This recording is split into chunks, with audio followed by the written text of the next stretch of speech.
It's been 2 years since Apex Mobile shut down, but it still lives on, as features from Apex Mobile keep coming to main Apex. Seriously, Apex Mobile used to have better features than normal Apex, and also better skins. As when Apex Mobile first came out, normal Apex players were genuinely jealous that Apex Mobile had Team Deathmatch, and normal Apex didn't.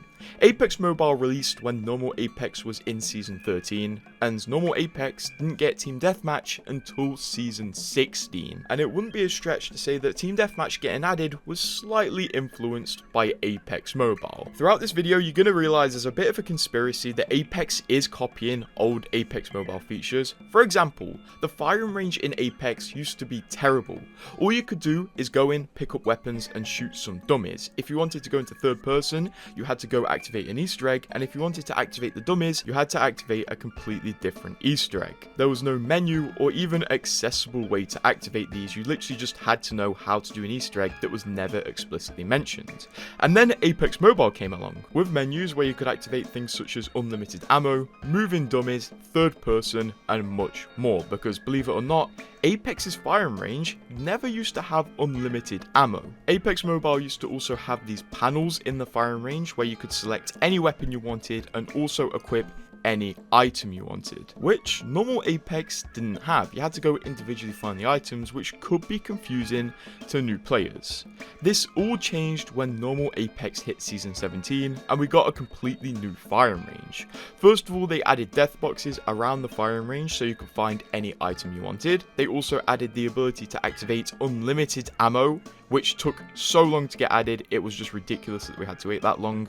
And we also got a menu with loads of customization options for the firing range in general. But still, it only felt like Apex made these changes because they realized people wanted them after they were added to Apex Mobile. Believe it or not though, one of the recent biggest additions and game-changing additions to Apex actually came to Apex Mobile several years before. As you may be aware, back in Season 20, Respawn added upgrades to Apex, where twice in a match you would have an opportunity to upgrade your legends, to change how their abilities work, or even give them new abilities on a whole. And this idea maybe wasn't as new as most thought it was, as back when Apex Mobile released, it also released with a perk system, where you could spend points to upgrade your legends, which on paper is identical to the perk system we have today in normal Apex, although there are a few differences. First of all, the perk system in Apex right now is on a per match basis. You don't carry perks in between games, as the perks are tied to your Evo armor. But in Apex Mobile, the perk system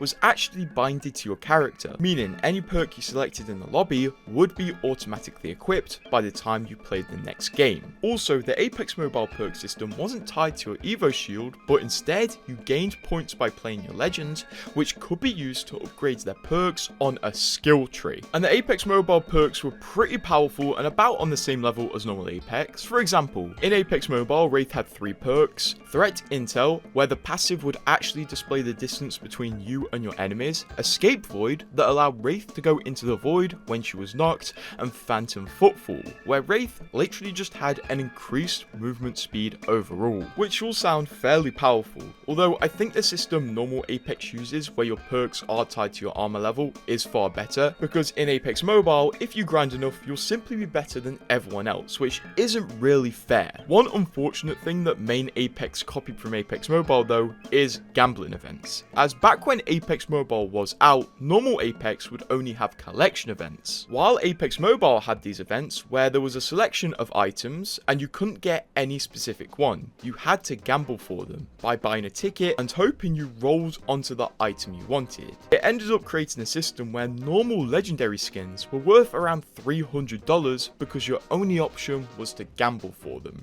Now, these sound very similar to milestone events, albeit a lot more predatory, but back when Apex Mobile was out, milestone events didn't exist. They only started existing after Apex Mobile was shut down. So, did main Apex take a bit of inspiration from these events? We'll never know, although I wish milestone events did not exist. One pretty interesting thing main Apex borrowed from Apex Mobile was this Ash art here specifically. Ash was released in Season 3 of Apex Mobile, and when she was released, she got some brand new key art. We know this art was made for Apex Mobile because on ArtStation the artist said it was made for Apex Mobile, but when Ash got a rework in Season 24 of Apex, Respawn actually dusted off this Apex Mobile art and used it in the main menu of main Apex. This was literally made for Apex Mobile, but luckily it became pretty relevant with the brand new Ash rework. All Respawn did when they reused this art is change the eyes. One new feature that recently came to Apex, which was in Apex Mobile years ago, is the ability to open multiple packs at once. I don't really know why it took Apex so long to add this ability, but we only recently just got it. The ability to open multiple packs at once does come with brand new animations, which is really cool, but Apex Mobile did it first, also with unique animations of opening multiple packs at once and a similar menu where you get all of the items unpacked displayed to you at once. Also, there were like two different types of Apex pack. I don't know why they had one that looked like this, although it would be cool to see different model variants with Apex packs in main Apex. Although, let's not talk about cosmetics for too long because it's the gameplay that matters. Like Heirloom gameplay. Yes, Apex Mobile even beat out normal Apex in the space of Heirlooms, as Apex Mobile was the first Apex game to introduce customizable heirlooms. Heirlooms where you could change certain bits of them. People were obsessed with this and so jealous because why could they customize heirlooms on mobile and over here on main Apex where it earns way more money? We couldn't. Apex Mobile added heirloom customization with Fade's heirloom, where you could customize the color and even what configuration the heirloom's in. Yes, you could literally have two different heirloom appearances by changing the configuration, but they also had Octane's Bat heirloom, where not only did they make a new heirloom for Octane, but they also added customization to this as well, where it had pretty vast customization. You could really tailor it to what you wanted. And for main Apex, we only got heirloom customization a year after Apex Mobile was shut down. And heirloom customization was only added on one heirloom, the Cobalt guitar. And it took that much effort. Respawn said they probably won't approach heirloom customization like this again. I think you're starting to see now how Apex Mobile looks better than main Apex when it came out. But it doesn't stop there, because only last season we got a new addition to the game where point of interest names were actually displayed above the point of interest while you were in the dropship, making it so you didn't have to enter the map to make calls on where to drop, and it also allowed you to learn the map way easier.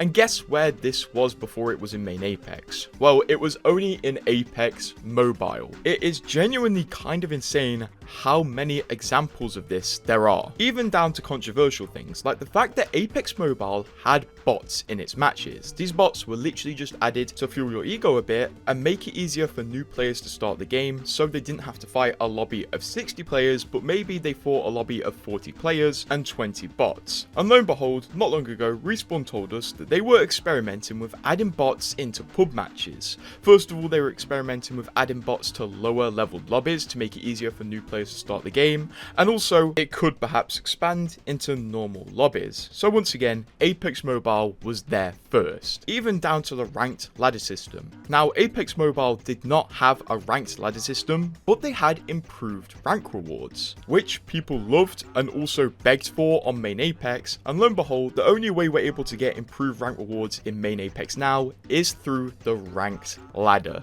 Truly, Apex Mobile was definitely a pioneer for Apex, but there's one thing from Apex Mobile which never touched main Apex: the skins. The skins in Apex Mobile were so different and so unique, and so many people begged for them to be added to main Apex, but they never were. These skins had unique animations and unique effects and unique appearances. People loved them, and when Apex Mobile shut down, people were like, so can you add these to main Apex? But we never saw them again. So rest in peace to these skins, which are doomed to rot for eternity, unfortunately. Anyway, subscribe if you want to hear more about Apex Mobile.